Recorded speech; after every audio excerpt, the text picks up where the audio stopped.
All right, let's talk about how to win at church. And what I mean by that is, if you're, whether you're a pastor or a leader, or you're just looking for a church, like what should the church be all about? Like what makes a good, solid Christian church? And really, the New Testament gives us a hint at this, because in Acts chapter 2, the early church, here's what it says about it: and all the believers devoted themselves to the apostles' teaching and to fellowship and to sharing in meals, including the Lord's Supper, and to prayer. And so this verse, as we break it down, it gives us the wins. It tells us what makes a good, solid church.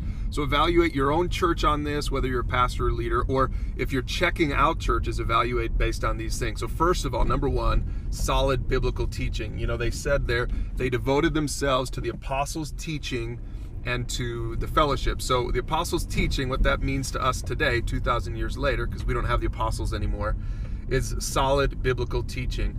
As you evaluate your church, are they teaching God's word? Not just opinions, but are they teaching God's word? Now, people don't always want to hear God's word, but good, solid churches, no matter what generation we're in, no matter what the world says, good, solid Christian churches are always teaching God's word.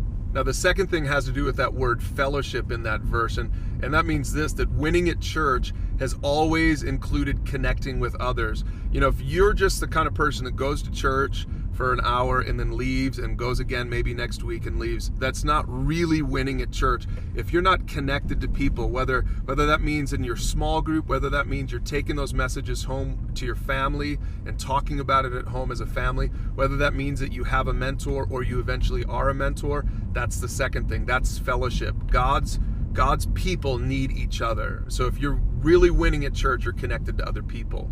And then the third way to win is to connect to God together as a church corporately. And so you do that through prayer, you do that through worship. And that's why those large group gatherings, or those, sort of mid-sized group gatherings, are important, because we need to communally together connect to God. I mean, there's something special when you connect to God together as a people. The Christian faith is not just about a bunch of individuals coming to God. When God looks down on us as his people, he sees a people, he sees a group, he sees a community. And that's why the local church is so important. And that's really the last point. You can't win at faith without being connected and a part of a local church. Go back and read those verses there in Acts chapter 2, and you'll see they were praising God together, and as a result of that, they enjoyed the goodwill of all the people.